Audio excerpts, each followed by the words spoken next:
എന്നെ ടെർമിനേറ്റ് ചെയ്തു എന്ന് പറയുന്ന ദിവസം മുതൽ അന്ന് വൈകുന്നേരം മുതൽ നീനാക്കുറുപ്പ് എന്നെ തുരുതുരെ വിളിക്കുന്നുണ്ട്. അപ്പോൾ എന്നിട്ട് എന്നോട് പറയുന്നത്, ഈ വാശിക്ക് മോളടുത്ത ജോലിക്ക് കയറണം, മോളെ എന്നാണ് വിളിക്കാറ്, ഈ വാശിക്ക് മോളടുത്ത ജോലിക്ക് കയറണം. എന്നിട്ട് പറഞ്ഞ് ഇവർ എൻ്റെ നമ്പർ കൊടുത്ത പ്രകാരം എനിക്കറിയാത്ത പല മെമ്പേഴ്സും എന്നെ വിളിക്കുന്നു, എൻ്റെ ബയോഡേറ്റ വാങ്ങുന്നു. അപ്പോൾ ഇവരുടെ ഈ ധൃതി കണ്ടപ്പോഴേ എന്തോ ഒരു അസ്വാഭാവികത നമുക്കുണ്ട്. അതിനുശേഷമാണ് ഇവർ തന്നെ പല മെമ്പേഴ്സിനോടും കുക്കും ഉണ്ണിയും നമ്മുടെ കുട്ടികളാണ് എന്ന് പറഞ്ഞെന്ന് ഞാൻ അറിയുന്നത്. അതിനുശേഷമാണ് ഞാൻ ഈ ഓഡിയോ റെക്കോർഡ് ചെയ്യാൻ ചെയ്തത്. കാരണം എനിക്ക് ഇങ്ങനെ ബുദ്ധിമുട്ടുണ്ടാക്കാനാണെന്ന് മനസ്സിലായതുകൊണ്ട് റെക്കോർഡ് ചെയ്തതാണ്. അതിനകത്താണ് ഈ വിക്ടിം കാർഡ് കളിക്കണമെന്നും ലക്ഷ്മിപ്രിയയുടെ കേസിൽ ഞാൻ അങ്ങനെയാണ് ചെയ്തതെന്നും ഇങ്ങനെ ഒരുത്തനുമായിട്ട് ബന്ധം ഉണ്ടാക്കിയിട്ട് നാളെ വെർജിനാണെന്ന് പറഞ്ഞാൽ മതിയോ എന്നൊക്കെ ചോദിക്കുന്നത് ഇതിനകത്താണ്. അത് മീഡിയയോട് സംസാരിച്ചാലാണ് അവർ ആ ഒരു എക്സാമ്പിൾ എന്നോട് പറഞ്ഞത്. ഒരേ സമയം നിങ്ങൾക്ക് ഒപ്പാണം തോന്നിക്കുകയും ചെയ്യാണ്. അപ്പോൾ ഇവരെന്നെ വിളിക്കുന്നതിൻ്റെ ഉദ്ദേശം, ഇവരും കുക്കു പരമേശ്വരനും ഭയങ്കര അടുത്ത കൂട്ടുകാരാണ്. ഈ 3 പേരും ഒരു ഗ്യാങ് ആണെന്ന് എനിക്കറിയാം. അപ്പോൾ എൻ്റെ അടുത്ത നീക്കം എന്താണെന്ന് അറിയാനാണ് ഇവർ വിളിക്കുന്നത്. അപ്പോഴും ഞാൻ അന്ന് പറയുന്നുണ്ട്, എനിക്ക് കുറച്ച് പേഴ്സണൽ തിരക്കുകളുണ്ട്, ഒരു കല്യാണമുണ്ട്, അപ്പോൾ അങ്ങോട്ടും ഇങ്ങോട്ടൊക്കെ പോകാനുള്ള തിരക്ക്, ഞാനൊന്ന് റിലാക്സ് ചെയ്തിട്ട് സംസാരിക്കാമെന്ന് ഞാൻ പറയുന്നുണ്ട് പലതവണ. എന്തോ അധോലോകം പോലെയാണ് ഈ ഇതൊക്കെ കേൾക്കുമ്പോൾ അറിയാമല്ലോ. അവിടെ ഒഫീഷ്യൽ കാര്യങ്ങൾ ഇവരാണ് തീരുമാനിക്കുന്നതല്ല. ഉണ്ണി ശിവപാലാണത്. എന്നെ ഫ്രണ്ട് ഓഫീസ് എക്സ്പെൻസ് നോക്കാൻ മാത്രമാണ് ഏൽപ്പിച്ചിട്ടുള്ളത്. ബാക്കി കാര്യങ്ങൾ ഉണ്ണി ശിവപാലാണ് കൈകാര്യം. നിങ്ങൾ ജോയിൻ ചെയ്ത അന്ന് മുതൽ ഈ പ്രശ്നമുണ്ടോ? ഈ ഉണ്ണി ശിവപാൽ ഞാൻ ചെന്നതിൻ്റെ പിറ്റേ ദിവസം മുതൽ ഞാൻ ആ പിറ്റേ ദിവസം എന്തോ സെക്രട്ടറിക്ക് അയച്ചൊരു മെസ്സേജ് ഉണ്ട്, ഇയാൾ എന്നോട് അമ്മായിയമ്മയെ പോലെയാണ് പെരുമാറുന്നതെന്ന് പറഞ്ഞ് അയച്ച മെസ്സേജൊക്കെ എൻ്റെ കയ്യിൽ തെളിവായിട്ടുണ്ട്. അപ്പോൾ അന്ന് തൊട്ടേ പ്രശ്നങ്ങളാണ്. എന്തെങ്കിലുമൊക്കെ കുറ്റം കണ്ടുപിടിക്കുക, പറയുക, വെറുതെ വഴക്കുണ്ടാക്കുക, ആരും ഇല്ലെങ്കിലും ഇഷ്ടമല്ലാത്തത് കൊണ്ടാണ്. ഒന്നുകിൽ അയാളുടെ ആരെങ്കിലും വരാനിരുന്നിട്ടുണ്ടാവണം. അതിപ്പോൾ ഞാൻ ചെന്നത് ഇഷ്ടപ്പെട്ടിട്ടുണ്ടാകത്തില്ല, അത്രേ ഉള്ളൂ. ഈ ജോലിയിൽ പ്രവേശിച്ചപ്പോൾ രണ്ടാമത് ശ്വേത അടക്കം റദ്ദാക്കിയിരുന്നല്ലോ, അതായത് പുറത്താക്കിയ നടപടി റദ്ദാക്കിയതിന് ശേഷം ഓഫീസിലേക്ക് പോകേണ്ടി വന്നിട്ടില്ല എന്ന് പറയുന്നു. അതിനുശേഷം അതല്ലാതെ ഈ ഒഫീഷ്യൽ കാര്യങ്ങളല്ലാതെ ഈ പരാതിയുടെ അടിസ്ഥാനത്തിൽ എന്തെങ്കിലും കാര്യങ്ങൾ ചോദിക്കുകയോ ഇതുവരെ ഇതിപ്പോൾ ഞാനതാണ് പറഞ്ഞത്, ഇത്രയും വലിയൊരു കഥ അവിടെ അവതരിപ്പിച്ചു, അത് കള്ളക്കഥയാണെന്ന് ഈ പറയുന്ന സെക്യൂരിറ്റിയെ വിളിച്ചു നിർത്തി സംസാരിച്ചത് പൊളിഞ്ഞതാണ്. എന്നിട്ട് പോലും ഈ കുക്കു പരമേശ്വരൻ ഇപ്പോഴും ആ ഓഫീസിൽ കയറി ഇറങ്ങുന്നുണ്ട്. ഞാൻ വീട്ടിലിരിക്കുന്നു.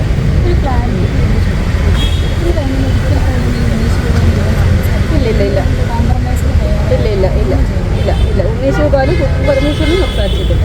ഇവർക്ക് വേണ്ടി വിളിച്ചുകൊണ്ടിരുന്ന ആളാണ് നീനാക്കുറുപ്പ്. അപ്പം ഞാനാണ് കുറ്റം ചെയ്തതെന്ന് വരുത്തി തീർക്കാൻ, അത് നിങ്ങൾക്ക് അവരുടെ കംപ്ലൈൻറ്റിനുള്ള ഉത്തരം തന്നെ അവരുടെ ആ ഓഡിയോ പുറത്തായതിനകത്തുണ്ട്. അവർ തന്നെ പരാതിയിൽ ഭീഷണിപ്പെടുത്തുന്നു, മാനസികമായി പീഡിപ്പിക്കുന്നു എന്നുള്ള കാര്യങ്ങൾ, അതായത് രണ്ടാമത് ജോലി പ്രവേശനത്തിന് ശേഷം ഈ നീനാക്കുറുപ്പിൻ്റെ കോളിനെ കുറിച്ചാണ് ഞാൻ പറഞ്ഞത്. അതിനകത്ത് അവർ പറയുന്നുണ്ടല്ലോ, കമ്മിറ്റി ആയിരിക്കാം ഇത് പുറത്ത് വിട്ടത്, നീ ആയിരിക്കത്തില്ല, പക്ഷെ നീ ഇതെങ്ങനെ പ്രൂവ് ചെയ്യും എന്ന് ചോദിക്കുന്നുണ്ട്. അപ്പോൾ ഇവർ തന്നെ പുറത്ത് വിട്ടൊരു സാധനമാണെങ്കിൽ ഞാനതെങ്ങനെ പ്രൂവ് ചെയ്യും?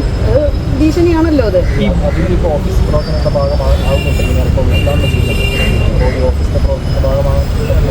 ഒരിക്കലും ഇല്ല. അവിടെ നടക്കുന്നതൊന്നും പിന്നെ എന്തോ ഐക്യാമ്പൊക്കെ നടന്ന് ഞാൻ സോഷ്യൽ മീഡിയ വഴി അറിഞ്ഞതല്ല, അത് അറിഞ്ഞിട്ടില്ല.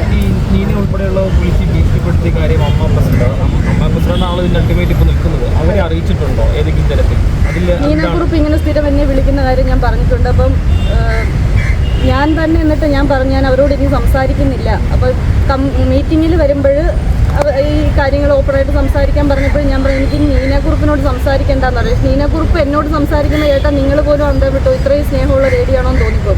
മോളെ എന്ന് വിളിച്ചിട്ട് അവരെനിക്ക് എന്തൊക്കെ ഉപദ്രവം ചെയ്യാമോ അതൊക്കെ ചെയ്യും. ശല്യം ചെയ്തു എന്ന് ഞാൻ പറഞ്ഞിട്ടുണ്ട്. ഇവർ മീറ്റിംഗ് കഴിഞ്ഞ ശേഷം പറഞ്ഞു, ജനറൽ ബോഡിയിൽ നമുക്കിത് സംസാരിക്കാമെന്നാണ്. അപ്പോൾ എനിക്ക് ഇത്രയും ആയ സ്ഥിതിക്ക് എനിക്കൊരു ഉറപ്പില്ല, ജനറൽ ബോഡിക്ക് മുന്നേ എന്നെയോ ഈ പറയുന്ന മുഹമ്മദിനെയോ എന്തെങ്കിലും ചെയ്യുമോ എന്ന് പോലും എനിക്ക് പേടിയുണ്ട്. അപ്പം മുഹമ്മദ് ആത്മഹത്യ ചെയ്യുന്ന ഒക്കെ പറഞ്ഞാണ് ഈ കമ്മിറ്റിയിൽ ഇവർ ഈ കഥ അവതരിപ്പിച്ചിട്ടുള്ളത്. ഇപ്പം മുഹമ്മദിനെ കൊന്നിട്ട് അത് ആത്മഹത്യയാക്കാൻ, അത് മുഹമ്മദിൻ്റെ ഓഡിയോയിലുണ്ട്. മുഹമ്മദ് ഇല്ലാതായാൽ അത് എൻ്റെ തലയിൽ വരുന്ന രീതിയിലാണ് ഇവർ കഥ പ്ലാൻ ചെയ്തിരിക്കുന്നതെന്ന് അയാൾ തന്നെ പറയുന്നത് ആ ഓഡിയോയിലുണ്ട്. അമ്മയിൽ തന്നെ ജോലി ചെയ്യാനുള്ള ഞാൻ നടക്കുന്ന ആളൊന്നുമല്ല. എനിക്കിപ്പം ഇത്രയും അപമാനം ഉണ്ടായ സ്ഥിതിക്ക് ഇതിൻ്റെ മുന്നോട്ട് എന്തൊക്കെ ചെയ്യാമോ അതൊക്കെ ചെയ്ത് മുന്നോട്ട് പോകാമെന്നുള്ളത്.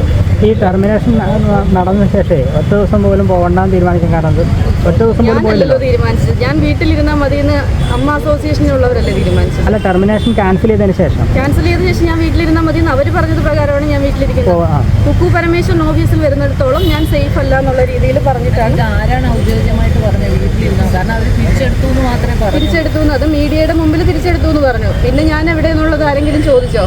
അല്ല, അത് ആരാ പറഞ്ഞപ്പോൾ നിങ്ങളുടെ വീട്ടിലിരുന്നാൽ മതി എന്ന് പറയുന്നത് ആരാ? പ്രസിഡന്റാണ് എന്നോട് കമ്മ്യൂണിക്കേറ്റ് ചെയ്തിട്ടുള്ളത്. ഇനി ഈ ജോലിയായിട്ട് തന്നെ മുന്നോട്ട് പോവുകയാണോ? എന്താണ് അറിഞ്ഞൂടാ, സാലറി ഒക്കെ വന്നാലല്ലേ ജോലി ഇതാകുന്നത്. ഞാനിപ്പോൾ ലേബർ ഓഫീസിൽ ഒരു കംപ്ലൈൻറ്റ് കൊടുത്തിട്ടുണ്ട്. തൊഴിൽ പീഡനവും ഈ പാതിരാത്രി ജോലി ഏൽപ്പിച്ചതിനുള്ള പരിഹാരവും ഒക്കെ. ഈ ഓവർ ടൈം ചെയ്തതിനൊന്നും 5 പൈസ തന്നിട്ടില്ല എനിക്കതൊക്കെ വേണ്ടേ. അപ്പോൾ ഞാൻ ലേബർ ഓഫീസിൽ പരാതിയായിട്ട് മുന്നോട്ട് പോകുന്നുണ്ട്. അതിൽ ഈ പരാതിയിലെല്ലാം പറഞ്ഞിട്ടുണ്ട്, ഈ എല്ലാം ഉണ്ട്. ഗ്രൂപ്പ് ഇവർ തന്നെ, സെക്രട്ടറിയും നീനാകുറുപ്പ് ഉണ്ണീശോപാലും പിന്നെ 1-2 പേരും കൂടെ ഉണ്ട്. അവർ നിഷ്പക്ഷമാണെന്ന് പുറമെ കാണിച്ച് നിൽക്കുന്നുണ്ട്. നമുക്ക് നോക്കാം. ഇതുപോലെ ഇപ്പം നീനാകുറുപ്പിൻ്റെ ഓഡിയോ, ഈ മുഹമ്മദ് വിട്ട ഓഡിയോയിലാണ് എനിക്ക് ക്ലിയർ ആയിട്ടുള്ളത് ഇവർ ഇതിനുണ്ടെന്നുള്ളത്. അതുപോലെ അവർ തന്നെ ഓരോന്ന് പുറത്ത് വന്നു. ഇപ്പോൾ ഈ അൻസിബ ഹസൻ്റെ ഒരു പുതിയ പരാതി വന്നിട്ടുള്ളൂ. അതും നിങ്ങളുടെ പരാതി തമ്മിൽ എന്തെങ്കിലും തരത്തിലുള്ള ബന്ധമുണ്ടോ? എല്ലാത്തിൻ്റെ അറ്റത്ത് നീനാകുറുപ്പ് ചേച്ചി ഉണ്ടല്ലോ. അപ്പോൾ പിന്നെ നിങ്ങൾക്ക് ഊഹിക്കാൽ എന്തായിരിക്കും. അതിലൊരു എല്ലാത്തിലും ഒരു ഗൂഢാലോചന കൃത്യമായിട്ട് നടക്കുന്നുണ്ട്. ഉറപ്പായിട്ടും ഉണ്ട്. അല്ലെങ്കിൽ പിന്നെ ഈ കഴിഞ്ഞ കാര്യങ്ങളൊക്കെ ഇവർ തന്നെ എന്നോട് ചോദിക്കുന്നൊരു കാര്യമുണ്ടല്ലോ, നിനക്ക് അകത്ത് പറഞ്ഞാൽ മതിയായിരുന്നു, നീ എന്തിനു പുറത്ത് പറഞ്ഞു ചോദിക്കുന്നത്. ഇതേ ആൾ തന്നെ ഇപ്പം ഈ കഴിഞ്ഞിടയ്ക്ക് 1-2 ദിവസമായുള്ളൂ ഇവരുടെ ഒരു കംപ്ലൈൻറ്റ് ടിനി ടോമിനെതിരെ കൊടുത്തു എന്നും പറഞ്ഞുകൊണ്ട് വരുന്നുണ്ടല്ലോ മീഡിയയിലൊക്കെ. അതാരാ പുറത്തു വിട്ടത്? അകത്ത് മാത്രം സംസാരിക്കുന്നവരാണെങ്കിൽ അകത്ത് അവരയച്ച മെയിൽ ആക്സസ് ഞങ്ങൾക്ക് ആർക്കും ഇല്ല, എക്സിക്യൂട്ടീവ് മെമ്പേഴ്സ് മറ്റുള്ളവർക്കും ഇല്ല. അപ്പോൾ ഇതാരായിരിക്കും പുറത്തു വിട്ടത്? ഈ നീനാകുറുപ്പും കുക്കു പരമേശ്വരൻ ഉണ്ണിച്ചോപാലും അറിയാതെ ഇത് പുറത്ത് പോവോ? അപ്പോൾ ഇവർ തന്നെ പുറത്തു വിട്ടിട്ട് ഇവർ തന്നെ വിക്ടിം കാർഡ് കളിക്കണമെന്നും പറഞ്ഞ് എന്നെ വിളിച്ച് പറഞ്ഞ ആൾ, അത് ഓഡിയോയിൽ അവർ തന്നെ പറയുന്നത് കേൾക്കാൻ പറ്റും. അങ്ങനെ പറഞ്ഞ ഒരാൾ ഇത് അടുത്ത സംഭവം ഉണ്ടാക്കിയിട്ട് വിക്ടിം കാർഡ് കളിക്കുകയല്ല എന്നെന്താ ഉറപ്പ്?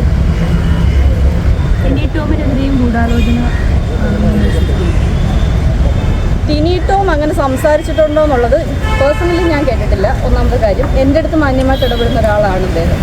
പിന്നെ അവരെ മോശമായിട്ട് ഈ പറയുന്ന അൻസിബയെക്കുറിച്ച് വളരെ മോശമായിട്ട് എൻ്റെ മുമ്പിൽ ഇത് സംസാരിച്ച ആൾ കുക്കു പരമേശ്വരനാണ്. അതേക്കുറിച്ച് പരാതിയൊന്നും വന്ന് ഞാൻ കണ്ടിട്ടില്ലല്ലോ. ഈ അൻസിബയെക്കുറിച്ച് പറഞ്ഞ പല കാര്യങ്ങളും നീനാകുറുപ്പാണ് അൻസിബയോട് പറഞ്ഞത്. അതായത് ടിനി ടോം പറഞ്ഞു എന്ന് പറയപ്പെടുന്ന പല കാര്യങ്ങളും അതിൽ നിന്ന് നിങ്ങൾക്ക് മനസ്സിലാവില്ലേ? കമ്മിറ്റിയിൽ നിന്നുള്ള കാര്യം മൊബൈൽ വഴി കമ്മിറ്റിയിൽ ഇല്ലാത്ത ആളെ വിളിച്ചിട്ട് ഇത് കേൾപ്പിച്ചു കൊടുക്കുമ്പോൾ ആരാണ് അവിടെ ലീക്ക് ചെയ്യുന്ന ആൾ? അപ്പോൾ കമ്മിറ്റിയിലെ കാര്യങ്ങളൊക്കെ കൃത്യമായിട്ട് പുറത്തു പോകണമെങ്കിൽ ഈ കഴിഞ്ഞ ദിവസം വന്ന ടിനി ടോമിൻ്റെ പരാതി വരെ മീഡിയയിൽ വരണമെങ്കിൽ ആരായിരിക്കും മീഡിയ ആയിട്ട് പുറത്തു വിട്ട ആൾ? കുക്കു പരമേശ്വരനും നീനാകുറുപ്പുമാണ് ഇതെല്ലാം പുറത്തേക്ക് വിടുന്നത്. ഉറപ്പായിട്ടും. നിയമപരമായി എങ്ങനെ മുന്നോട്ട് പോകാനാണ്?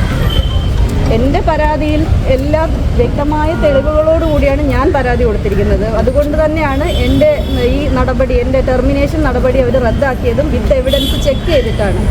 ആ എവിഡൻസ് എൻ്റെ കയ്യിൽ ഉള്ളിടത്തോളം കാലം എന്നെ അവർ വേറെ മറ്റു രീതിയിലൊന്നും അപായപ്പെടുത്താത്തിടത്തോളം കാലം ഞാൻ നിയമപരമായ കാര്യങ്ങളുമായിട്ട് മുന്നോട്ട് പോകും. നടന്ന ഗൂഢാലോചനയാണ് എന്നെ ടെർമിനേറ്റ് ചെയ്തതിൻ്റെ ഭാഗമായിട്ട് കുക്കു പരമേശ്വരനും ഉണ്ണീഷ് ശിവപാലും മീനാകുറുപ്പും ചേർന്നുണ്ടാക്കിയ ഒരു വലിയൊരു സ്ക്രിപ്റ്റ് ഉണ്ടായിരുന്നു. അപ്പം അതും അതിൻ്റെ വോയിസ് എനിക്ക് സെക്യൂരിറ്റി എന്നെ വിളിച്ചിട്ട് ഇന്ന കാര്യങ്ങൾ പറയാൻ അയാളെ ഏൽപ്പിച്ചു എന്ന് പറയുന്ന വോയിസ് ക്ലിപ്പ് ഉൾപ്പെടെ ആണ് ഞാൻ പരാതി കൊടുത്തിട്ടുള്ളത്. അപ്പം ഞാൻ ഈ തൊഴിൽ പീഡന പരാതി കൊടുത്തതിൻ്റെ പിന്നാലെ നീനാകുറുപ്പ് ഇതിന് മുന്നേ ഒരു ഓഡിയോ പുറത്തായിട്ടുണ്ടായിരുന്നു. അത് ഇവരുടെ കമ്മിറ്റിയിൽ നിന്ന് തന്നെ പുറത്തായിട്ടുള്ളൊരു ഓഡിയോ ആണ്. അത് ഞാൻ തെളിവായിട്ട് കമ്മിറ്റിയിൽ ഏൽപ്പിച്ച ഒരു ഓഡിയോ പുറത്ത് വന്നിട്ടുണ്ട്. അത് നീനാകുറുപ്പ് എന്നോട് സംസാരിച്ചിട്ട് ഞാൻ വിക്ടിം ഗെയിമായിരുന്നു കളിക്കേണ്ടിയിരുന്നത്, അപ്പം ഞാൻ ലക്ഷ്മിപ്രിയ ചീത്ത വിളിച്ചപ്പോൾ ഞാൻ അതായിരുന്നു മോളെ ചെയ്തത് എന്നൊക്കെ പറയുന്നൊരു ഓഡിയോ ആണ്. അതുപോലെ മാധ്യമങ്ങളോട് സംസാരിച്ചതിന് ഒരുത്തനുമായിട്ട് ബന്ധമുണ്ടാക്കിയിട്ട് നാളെ വെർജിനാണെന്ന് പറഞ്ഞാൽ മതിയോ എന്നൊക്കെ ചോദിക്കുന്നൊരു ഓഡിയോ. അപ്പോൾ ഇതെല്ലാം കൂടെ ചേർത്തിട്ടാണ് ഞാൻ കമ്മീഷണർക്ക് പരാതി കൊടുത്തിട്ടുള്ളത്. ഈ രണ്ടാമത് ജോലിയിൽ പ്രവേശിച്ചതിന് ശേഷം മാനസികമായി പീഡിപ്പിക്കുന്നതടക്കം പരാതി. രണ്ടാമത് ജോലിയിൽ പ്രവേശിച്ച ശേഷമാണ് നീനാകുറുപ്പ് ഇത്തരത്തിലൊരു പരാതിയായിട്ട് പോയിട്ടുള്ളത്. ജോലിയിൽ പ്രവേശിച്ചു എന്ന് പറയാൻ പറ്റത്തില്ല, അവരത് റിവോക്ക് ചെയ്തു എന്ന് ന്യൂസ് പറഞ്ഞു. അതിനുശേഷം വീട്ടിൽ വർക്ക് ഫ്രം ഹോം എന്നുള്ള രീതിയിൽ ഇരുന്നാൽ മതി, കുക്കു പരമേശ്വരനൊക്കെ ഇവിടെ ഉള്ളിടത്തോളം കാലം അവിടെ ഓഫീസിൽ സേഫ് അല്ല എന്നുള്ള രീതിയിൽ പറഞ്ഞിട്ടാണ് ഞാൻ വീട്ടിലിരിക്കുന്നത്. അപ്പം എന്തെങ്കിലും അത്യാവശ്യം കമ്മ്യൂണിക്കേഷനും ഓഫീസിലേക്ക് ആവശ്യമായ നമ്പറുകളോ അങ്ങനെ എന്തെങ്കിലും ആവശ്യമുള്ളപ്പോൾ വിളിച്ച് ചോദിക്കുന്നതല്ലാതെ പ്രത്യേകിച്ച് ജോലികളൊന്നും ഇല്ല നിലവിൽ. ഈ സെക്യൂരിറ്റിയോട് പറഞ്ഞെന്ന് പറഞ്ഞില്ലേ പറയാൻ ഏൽപ്പിച്ചത്, അതെന്തായിരുന്നു? അത് അതൊരു വലിയ കഥയാണ്. അത് ഞാൻ ആ ഓഡിയോയിൽ പറഞ്ഞിട്ടുണ്ട്. അയാളും തൊഴിൽ പീഡന പരാതി കമ്മിറ്റിക്ക് അകത്ത് കൊടുത്തിട്ടുണ്ടായിരുന്നു. അപ്പോൾ ഈ കൊടുത്ത പരാതി ഉണ്ണിയെ രക്ഷിക്കാൻ, അത് ഓഡിയോയിൽ പറയുന്നുണ്ട്, ഉണ്ണിയെ രക്ഷിക്കാൻ വേണ്ടി മുഹമ്മദ് ഞങ്ങളുടെ കൂടെ നിൽക്കണം എന്ന് കുക്കു പരമേശ്വർ ഇയാളോട് ആവശ്യപ്പെടുകയും ഞാൻ അയാളെ ഒരു ഹണി ട്രാപ്പിൽ പെടുത്തി എന്ന് അയാൾ പറയണമെന്ന് അയാൾക്ക് ട്രെയിനിങ് കൊടുക്കുകയും ഒക്കെയാണ് ചെയ്തത്. അപ്പോൾ ഞാൻ വൈകുന്നേരം ഓഫീസിൽ പോയ ശേഷം ഇയാളെ മുകളിൽ ഇവരുടെ ക്യാബിനിലേക്ക് വിളിച്ചിട്ട് ഡെയിലി ഇതെങ്ങനെ മുഹമ്മദ് ഇത് പ്രസന്റ് ചെയ്യണം എന്നുള്ളതിനുള്ള ട്രെയിനിങ്ങും കൂടി അയാൾക്ക് കൊടുക്കുന്നുണ്ടായിരുന്നു. ഈ ശിവപാലിനെ രക്ഷിക്കാൻ വേണ്ടി അങ്ങനെ തന്നെ വഴിവിട്ട് പ്രവർത്തനം നടത്തി. അതെ. അതിനകത്ത് നീനാക്കുറുപ്പുണ്ടെന്ന് എനിക്ക് ബോധ്യപ്പെടാൻ കാരണം ഈ കമ്മിറ്റിക്ക് ശേഷം നീനാക്കുറുപ്പ് ഇയാളോട് പോയി ചോദിക്കുന്നുണ്ട്, മുഹമ്മദിന്റെ ഒപ്പം ഞങ്ങൾ നിൽക്കുമായിരുന്നല്ലോ എന്ന് പറയുന്ന, അതും ഇയാൾ ഈ ഓഡിയോയിൽ എന്നോട് പറയുന്നുണ്ട്. അതിലെ പുറത്താക്കിയതിന് കാരണം ഈ സെക്യൂരിറ്റി ജീവനക്കാരുടെ അഭികൃത കഥയുണ്ടെന്ന് വരുത്തി തീർക്കാനുള്ള ശ്രമം തന്നെയാണ്. അതിന്റെ തെളിവുകൾ എവിടെ ഉണ്ടോ? CCTVയിലോ ഓഡിയോയിലോ? അതിന്റെ തെളിവ് അയാൾ തന്നെ മീറ്റിങ്ങിൽ സംസാരിക്കുന്നത്, എല്ലാ മീറ്റിങ്ങിലും റെക്കോർഡാണല്ലോ. ഇയാൾ തന്നെ മീറ്റിങ്ങിൽ സംസാരിക്കുന്നത് ഫുൾ റെക്കോർഡിങ് അവിടെ ഉണ്ട്. അവിടെ പരിശോധിച്ചാൽ അത് കിട്ടുമല്ലോ. പിന്നീട് ശ്വേതാമേനോൻ ഇടപെട്ടു. ഈ കഥ പറഞ്ഞു, ആ മീറ്റിംഗ് പിരിഞ്ഞു, എൻ്റെ ഈ നടപടി റദ്ദാക്കി എന്ന് പറഞ്ഞുള്ളൊരു പ്രസ് മീറ്റ് അല്ലാതെ അതിനുശേഷം ഈ കഥയ്ക്കെതിരെയോ ഈ കഥ പറഞ്ഞ് കുക്കു പരമേശ്വരൻ ഉൾപ്പെടെ ഇപ്പോൾ ഡെയിലി ഓഫീസിൽ പോകുന്നുണ്ട്. അല്ലാതെ പ്രത്യേകിച്ച് നടപടികളൊന്നും ഉണ്ടായിട്ടില്ല. ഈ പോലീസിൽ ഇപ്പോൾ പരാതി കൊടുക്കാൻ കാരണം ഈ വിഷയം ഇതിന് നീതി പിറകെ എന്നെ ജീവിക്കാൻ സമ്മതിക്കാത്ത വിധത്തിൽ വീണ്ടും പരാതികൾ വരുമ്പം ഞാൻ തന്നെ സംസാരിക്കണമല്ലോ. ഞാൻ നടിയല്ലല്ലോ.